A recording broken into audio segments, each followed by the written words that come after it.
extremamente evoluídos e tal, e não são pessoas comuns que passaram pelas dificuldades, passaram pelos problemas, superaram essas dificuldades e hoje estão fazendo a instrução dos espíritos. Então, eles só falam daquilo que eles conhecem muito bem. É por aí. Inclusive, que a gente muitas vezes pensa que o anjo da guarda, que nós tanto falamos, foi instituído por Deus prontinho. E se o nosso anjo da guarda foi um espírito tão igual, até inferior a nós, em jornadas anteriores. Ele está ali para nos ensinar, e para você ensinar, você tem que passar pelas experiências do aprendizado. E ali, eles sentados ali, e dizendo ele, o recinto a que demandáramos era confortável e amplo, mas a expressiva assembleia, né, que lotava aquele ambiente, em grande parte, era desagradável e triste. Veja que eles estavam vivendo um momento de grande dificuldade. Né? Então, um ambiente desagradável, né, e ao mesmo tempo triste. Suponhamos que fosse um hospital, né, um hospital de atendimento a pessoas pobres, doentes, né, e de toda ordem. Né? Aí ele dizia, ao clarão de vários lampadários, poderíamos observar de largo estrado em que nos instalávamos com o orientador, os semblantes, veja o que é que ele diz aqui, os semblantes disformes, que em maioria ali congregavam. Ou seja, as pessoas estavam ali, ele via na fisionomia daqueles espíritos o sofrimento que eles carregavam. Sofrimento. Veja que mesmo saindo desse mundo para o outro, eles não se libertaram de suas dores, nem dos seus sofrimentos. Isso é uma das coisas que mais me perguntam, viu, Dejan? E eu acho que é interessante a gente até esclarecer, porque não só tem espíritas olhando o nosso vídeo pelo Facebook, nem escutando a rádio quando nós editamos o programa.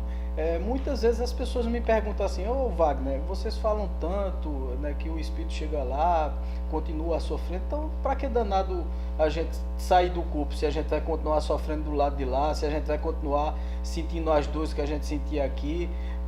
Como é que se faz isso, Dejan? Como é que se processa essa coisa da gente chegar lá, ainda ir para um hospital espiritual, muitas vezes levou um tiro, ou então perdeu um braço, uma perna, e a gente vê sangrando e sente todas as dores? Como é que funciona isso? Eu ainda hoje comentava com um amigo, Wagner, eu dizia assim, você dá a quem não pede já é ruim, imagina a quem não quer. Então, é muito difícil isso. A doutrina espírita nos dá todos os dias esse puxãozinho de orelha, nos dizendo o seguinte, você não tem que ir buscar. A proposta ela é boa, o produto ele é bom, fique tranquilo que quando precisarem virão buscar. Esses espíritos eles estão embutecidos porque eles sequer estão sabendo como estão, em que lugar estão. Tudo para eles ainda é uma grande incógnita. Ou seja, vem primeiro a revolta, o porquê. Porquê de estarem ali, né? Tudo aquilo ali forma o que eles chamam de enquistamentos mentais. São os cistos mentais que estão ali na mente deles, e aquilo não se dissolve com qualquer coisa. É preciso que eles sejam trabalhados, é preciso que eles sejam... E eles estão exatamente para isso. Veja aqui o que é que ele diz. Aqui e ali se acomodavam assistentes e enfermeiros. Olha, lá no mundo espiritual, assistente social, enfermeiro, como existe aqui, cuja posição espiritual era facilmente distinguível pela presença simpática com que encorajavam os sofredores. Aí você veja como eles já modificavam o ambiente, dando um tom de amor, de carinho ao próximo. Verdadeiros trabalhadores do bem, né? Você veja, hoje você chega... Com todas as condições, viu, gente? Não é igual aos hospitais públicos no Brasil, não. Que os coitados dos enfermeiros, dos médicos, não tem nem condição de tratar. Lá no mundo espiritual, pelo menos, tem essa diferença grande. Que é você ter pessoas que estão realmente tratando de você de uma forma muito carinhosa, e né? Muito aproximada. Disponível em todos os propósitos que forem necessários, sem distinção, sem fazer nenhuma diferenciação entre cor, idade, sexo, nacionalidade, são todos iguais. E a pergunta que se faz, Dejan, é o seguinte, todo mundo tem que passar por isso. Você morreu de alguma coisa, de um acidente de automóvel, perdeu um braço, ou levou um tiro, ou então infartou, você sente as dores, todos sentem as dores, ou isso é uma condição mental de cada um, e que para uns funciona de um jeito, para outros funcionam de outro? Tudo está, Wagner, numa área chamada de psiquismo. Né? é a consciência que se despreende dessa realidade, e para onde ela vai, ela leva todos os seus valores, né? Os seus traumas, né? As suas decepções, mas leva também os seus valores, suas alegrias. E ele vai exatamente se colocar no lugar aonde houver maior necessidade para que ele tenha essa ajuda, esse amparo. E, consequentemente, ele vai receber o socorro necessário, mas isso tudo dando a ele sempre as doses, como a gente chama aqui, homeopáticas. Tem coisas que não podem ser reveladas, porque muitas vezes as pessoas dizem, quando você morrer, vai aparecer numa tela.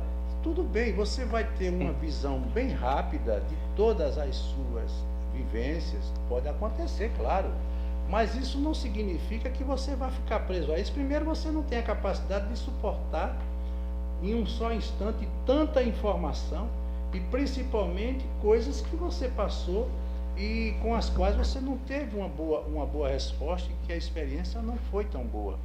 E aí ele vai, com certeza, ser orientado para que ele possa, aos poucos, ir tomando conhecimento das suas conquistas e também das suas quedas, e trabalhar isso no sentido da evolução, mas através de uma orientação, para que quando ele dali sair, ele leve consigo uma história revivida, né? Uma história reciclada, repassada de tudo que ele foi. Porque se a escala ela é evolutiva, ele precisa fazer tudo para seguir o seu caminho de evolução. E ali ele disse que calculei em 2 centenas, aproximadamente 200 pessoas, o número de enfermos que se encontravam ali reunidos. Veja, eles tinham já uma ideia mais ou menos da quantidade de espíritos enfermos que ali se encontravam. Mas veja que coisa interessante. Mais de 2/3 apresentavam deformidades fisionômicas. Espíritos que partiram daqui por motivo de acidentes de toda ordem. E aí você diz, sim, mas o corpo foi que foi mutilado. O corpo é que foi acidentado, não, mas ele leva no psiquismo dele toda essa realidade.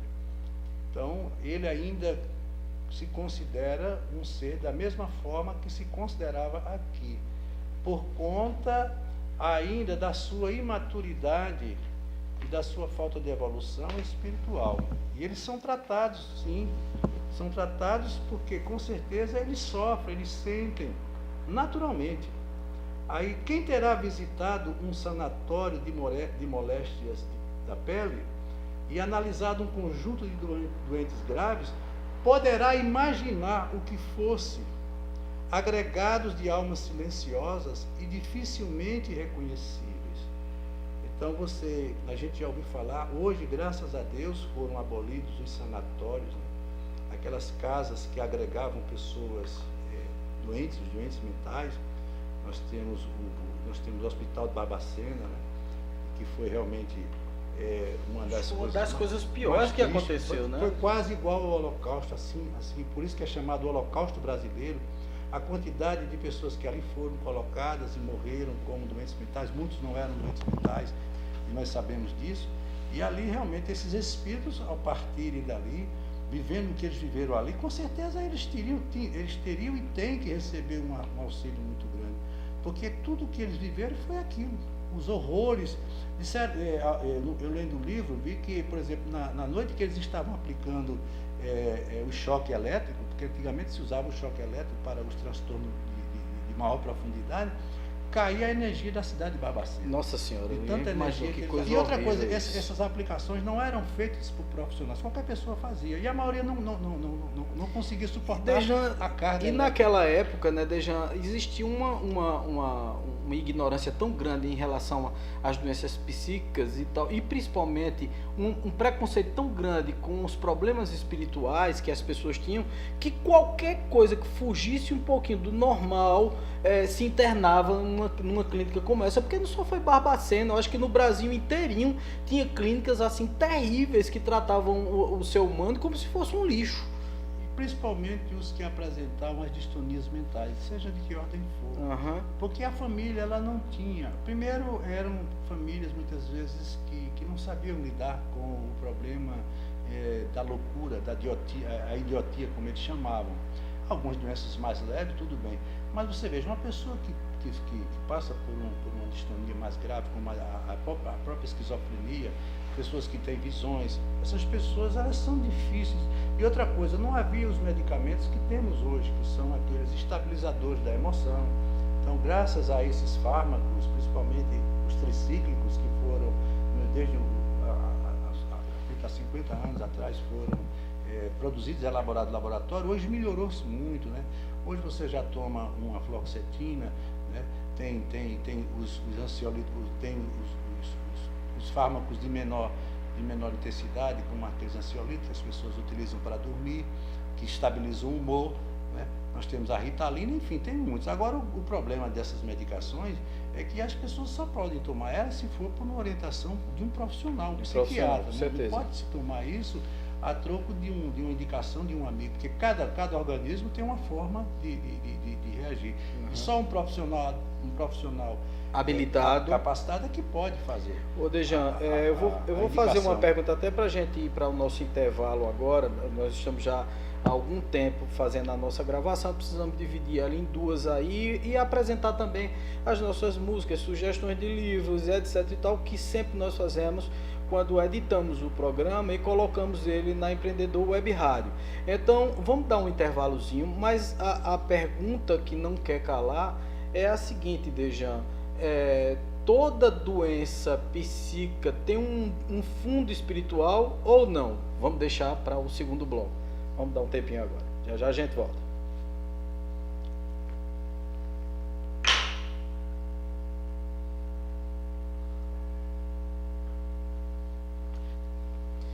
Bom, estamos voltando aqui com a nossa Hora do Chico e a pergunta que ficou no último bloco foi exatamente se toda doença psíquica, se toda doença da cabeça, que as pessoas chamam de doenças da mente, são doenças também com fundo espiritual. Eu ouvi um outro dia até uma afirmação de um médico, não me recordo o nome, de que a maioria das esquizofrenias, por exemplo, que é uma das distonias, é facilmente comprovado que existe uma obsessão ali dentro, que existe um problema espiritual e não só um problema físico.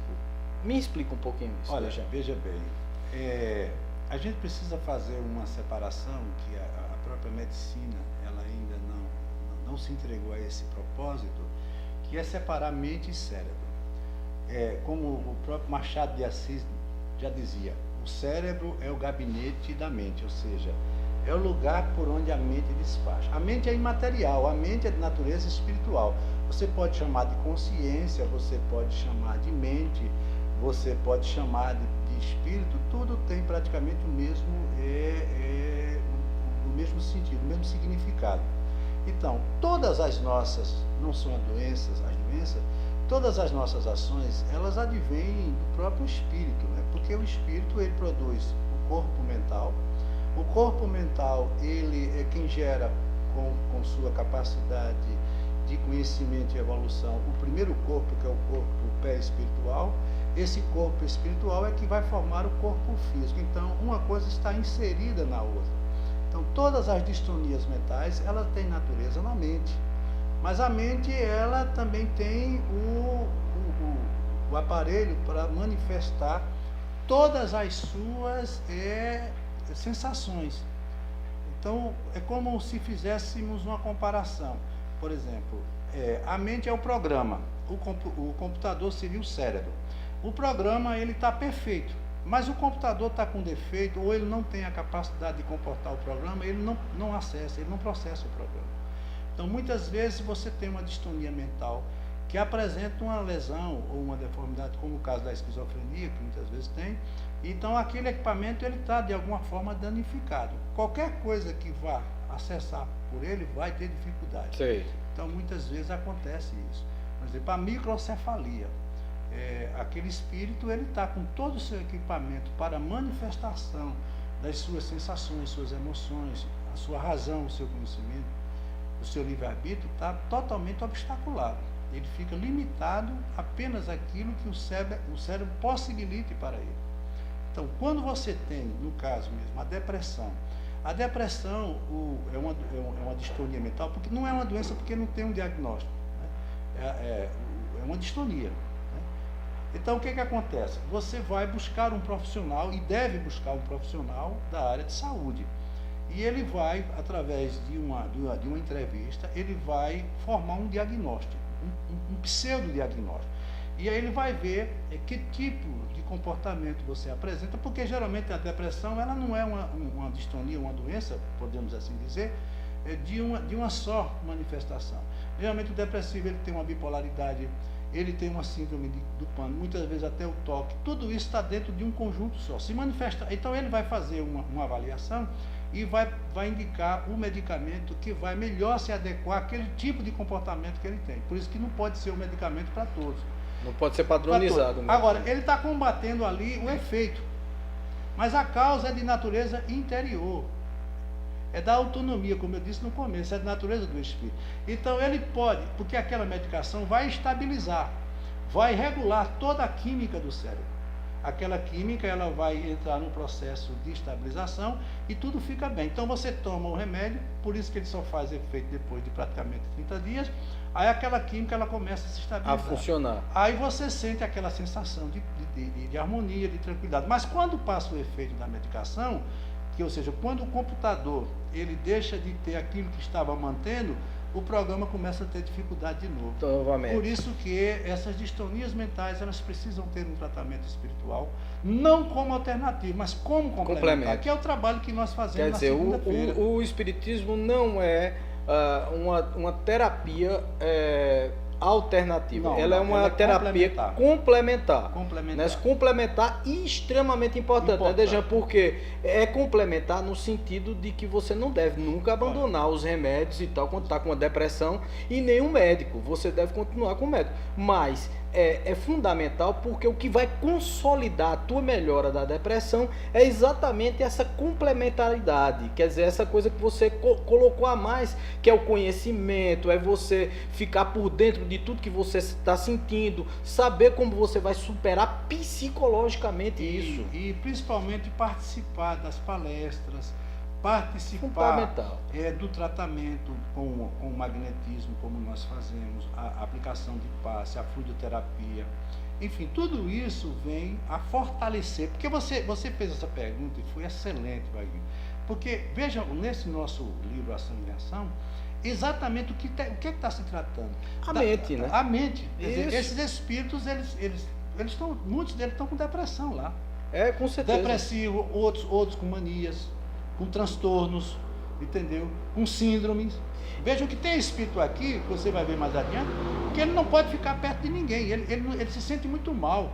Do jeito que o que ele sentia aqui, ele permanece sentindo lá. O corpo físico, como eu disse, o computador foi danificado, jogado fora, mas o pendrive está aqui com o programa. E ele vai para todo canto, ele é infinito esse programa. E outra coisa, além de infinito, ele pode ser alternado, ele pode ser complementado, mas ele não pode ser destruído. Sim, com certeza. Aí você veja, notando a quase completa quietude ambiente, e ele pergunta a Druso, né, que é o coordenador. Né, quanto à tempestade que se contorcia lá fora.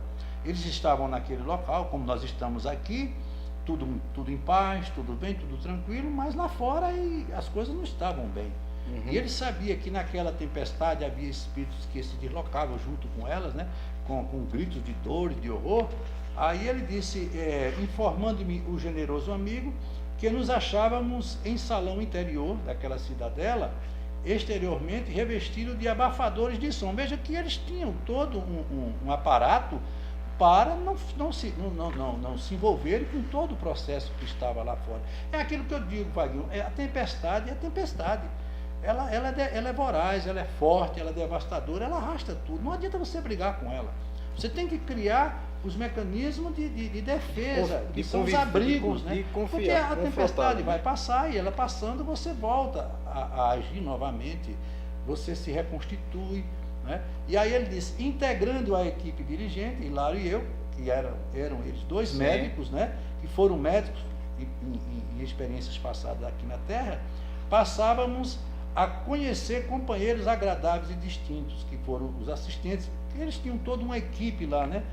Era Silas, a Mansão Honório, Paz, né? a irmã Celestina, 3 dos mais destacados assessores, na condição daquela morada socorrista. Então, não nos foi possível qualquer entendimento, além das saudações comuns, porque o orientador, após indicar um dos enfermos para proferir a oração de início, que ouvimos emocionadamente, tomou a palavra e falou com naturalidade, qual se estivesse conversando numa roda de amigos. É o que eu estava dizendo, Vaguinho. É aquilo que a gente critica, aquelas pessoas que fazem aquelas palestras eloquentes e são pessoas que fazem aqueles tratamentos de autoajuda e estão vendendo isso aí. Você abre a internet, é o que mais tem, essas palestras, esses cursos. Gente, isso não tem importância nenhuma quando as pessoas não têm profundidade. E outra coisa, de passar com verdade. Porque ou você é verdadeiro no que diz, ou o que você está dizendo não vale nada. Está entendendo? Quer dizer, tem que sentir, né, Dejan? Para você tratar, você precisa se aprofundar na alma do cidadão, né? Vaguinho, não pode... uma coisa muito importante é a caridade. Ela é tão nobre que ela não se agrega a nada. Mas ela dá a você uma sensação de tanta alegria depois de feito. É como se você, é o que eu digo, quando ele diz que não veja a mão esquerda o que dá a mão direita, é porque essas duas mãos estão dentro de você. A mão que está dando, a outra já está recebendo. Ou seja, quando eu faço um bem a você, esse bem já está imediatamente já está em então, você. Mas a gente fica esperando, né? Eu fiz um grande bem. E geralmente a gente cobra até a divindade, né? Eu fiz tanta coisa mas, boa gente, e eu estou sofrendo isso. Você já foi recompensado. Então, o que ele diz aqui, irmãos, continuemos hoje o nosso comentário acerca do bom ânimo. Veja, aqueles espíritos estavam desanimados, tristes, mutilados, enfermos. Você imagine, se nós fôssemos buscar na religião, eles estariam onde? No inferno. No inferno. E eu acho interessante, eles estariam queimando no inferno. Como é que se queima espírito? Como é que se pode queimar uma coisa etérea? Pois é. Eu queria saber que fogo é esse que queima, mas vamos lá. Então, não me creiam separado de vocês por virtudes que não possuo. Ele começou logo dizendo, não me elogiem, eu não sou diferente de vocês. Aqui no Brasil, aqui no mundo que vivemos, né? Basta qualquer pessoa, uma pessoa ter um pequeno cargo, ela está sempre acima, né? Ninguém passa por cima de mim, eu sou o máximo. Veja que a primeira coisa que ele diz aqui, olha, não me coloque cargos e títulos que eu não quero e não tenho. Eu sou tão igual a vocês. Por quê? Porque eu passei por isso. Essa história eu conheço, mas não conheço porque me disseram não. Eu conheço porque eu passei por isso. Então, a palavra fácil e bem posta é muitas vezes dever espinhoso em nossa boca, constrangendo-nos a reflexão e a disciplina. Ou seja, eu estou falando para alguém, estou dando um sermão, mas o sermão já foi meu. O que eu estou dizendo a você que não faça, já disseram a mim que eu não deveria ter feito. Essa corrente ela não pode se quebrar. Com certeza. Então, por isso que eu digo, Vaguinho, o que é que eu faço para fazer uma boa palestra? Falo para você. Se coloque na primeira pessoa dessa sua palestra, que ela vai ser perfeita. Se corrija, ajudando as pessoas a se corrigirem. Com certeza. Por isso que muitas vezes as pessoas, o exemplo é dignificante. O exemplo é tudo, né? A palavra pode modificar, mas o exemplo na realidade arrasa, né? O exemplo termina sendo arrebatador, porque você está ali demonstrando as coisas que você passa, né? Eu costumo sempre dizer que a gente que fala, o palestrante espírita, ele é o maior devedor entre todos que estão ali naquele local, porque ele está identificando nas coisas que ele está dizendo, está identificando as próprias falhas, os próprios erros, os próprios problemas que passa, né? Então, a partir dele, só sei falar bem daquilo que eu conheço, né? Eu não posso falar bem numa coisa que eu não conheço. E às vezes a pessoa quer ali fazer um teatro, né? Aí na hora que faz o teatro, dramatizou, acabou, não é mais palestra, já vira peça teatral. E o que é interessante, Vaguinho, você estava falando até do negócio das aulas de química que era dada pelo telecurso, que era um ator ali, uma atriz. Eu passava a semana toda preparando as minhas aulas, né? Olha, eu professor, fui formado em química, monitor, conhecia tanto a química prática como a química teórica. acordava no sábado de manhã, via um ator dando aula de química muito melhor do que ele. Mas o que acontece? Ele pegava aquele texto, né? Do jeito que ele decora o texto de uma gravação de um capítulo de uma novela, ele decorava aquilo, e como ele era um ator, ele fazia aquilo. Logo ele tinha recursos, né? Audiovisuais, que eu não tinha. Mas o que acontece? Qualquer coisa que fugisse daquilo, ele não tinha como responder. É diferente de uma aula, como nós estamos fazendo aqui agora. Nós estamos nos colocando à disposição para as pessoas fazerem perguntas. Com porque certeza. nós sabemos e temos noção do que nós estamos dizendo. Nós não somos o dono da verdade. Pode ser que alguém faça a pergunta que eu não tenha a resposta agora, imediatamente. Mas nós vamos estudar, vamos pesquisar, e na próxima semana nós traremos, com certeza, talvez não a resposta, mas pelo menos uma justificativa, né? sobre aquilo. Então veja o que é que ele diz aqui. Também sou aqui um companheiro à espera da volta. Veja que ele começa o discurso dele com muita grandeza e em termos de humildade. Olha, imagine o quanto esse espírito ele era evoluído, porque ele se coloca na condição de falar para uma assembleia do tamanho que era aquela, e ele realmente estava ali com todas as prerrogativas da espiritualidade maior para fazê-lo. Ele não estava ali porque alguém de graça, né?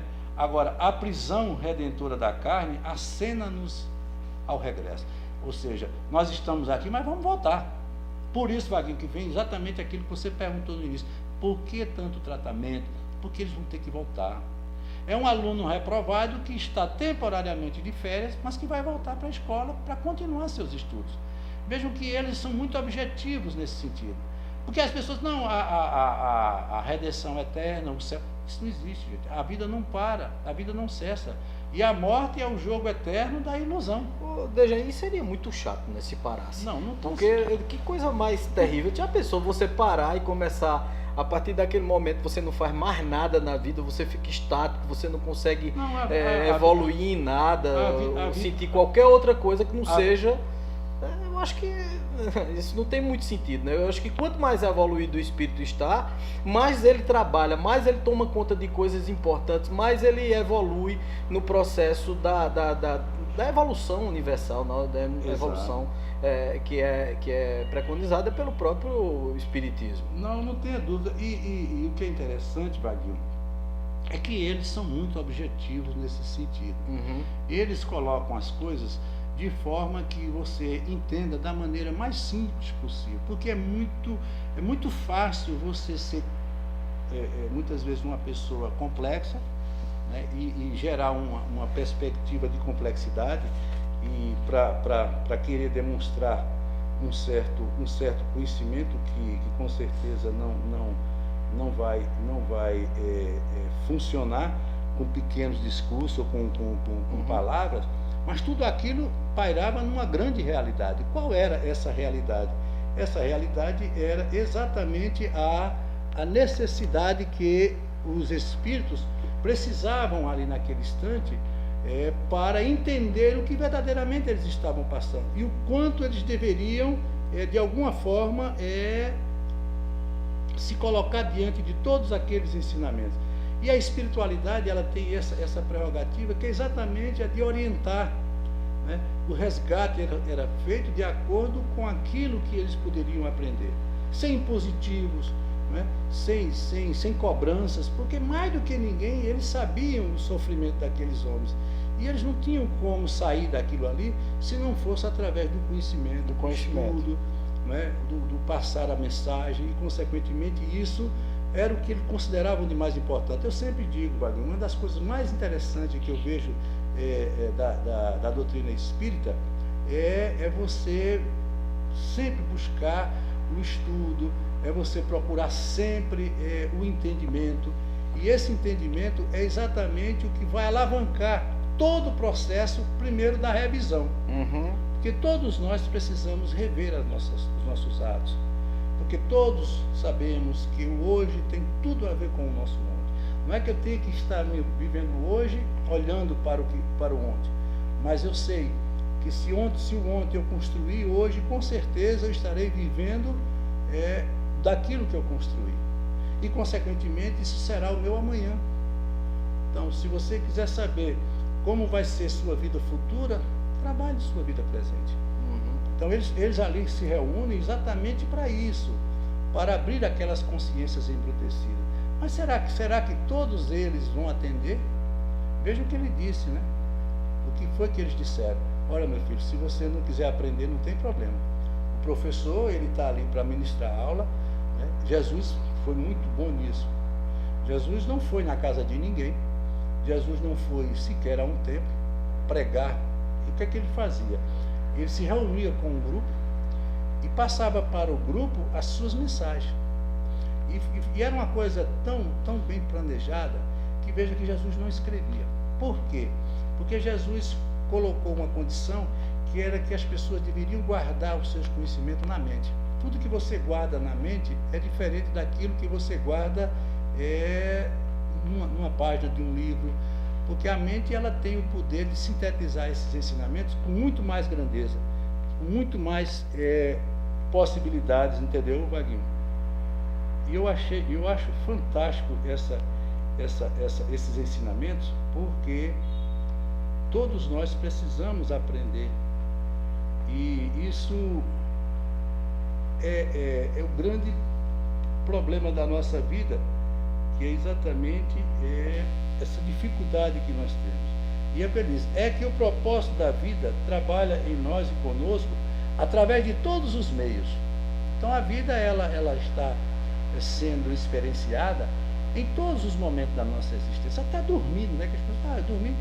Aí é que a coisa funciona mesmo, porque é o desdobramento, que depois a gente vai conversar sobre isso. Isso é muito importante. Para guiar-nos à perfeição. O grande projeto da obra de Deus é nos levar, né, a uma condição em que a gente atinja essa perfeição e que voltemos a Ele trazendo toda a sua grandeza e toda a sua manifestação, para que possamos, enfim, como o próprio Jesus disse, estar com o Pai, né? Cercando-lhe os impulsos, agimos no sentido contrário à lei, criando aflições e sofrimento em nós mesmos. Vejam que todos nós vivemos um pouco da marginalidade da vida, né? Ou seja, é como o budismo fala e prega tanto o caminho do meio, que é o caminho da harmonia, o caminho do equilíbrio. Então ele dizia que o sofrimento existia em decorrência da ignorância humana. Essa ignorância que não é o que nós entendemos como sendo a ignorância do nosso dia a dia, mas a falta de conhecimento de si mesmo. E aqui ele continua, no plano físico, muitos de nós supunhamos que a morte seria o ponto final aos nossos problemas. Aí vem mais uma vez as crenças limitadoras. Aí eu morro, tudo acaba, aí vem exatamente o problema do suicídio. Quando o suicida pensa que ele, tirando a vida, vai resolver o problema dele. Ele tira o seu problema. E aí quando eu digo o desapontamento vai ser grande, porque ele vai ver que além de não ter resolvido o problema, ele aumentou mais ainda a sua carga de dificuldade, de problema. Enquanto outros, muitos se acreditavam privilegiados da infinita bondade por haverem abraçado atitudes de superfície nos tempos religiosos. Vocês sabem, nós sabemos que existem religiões, crenças, que ainda guardam a ideia de uma libertação, né, de uma salvação. Por isso que Allan Kardec foi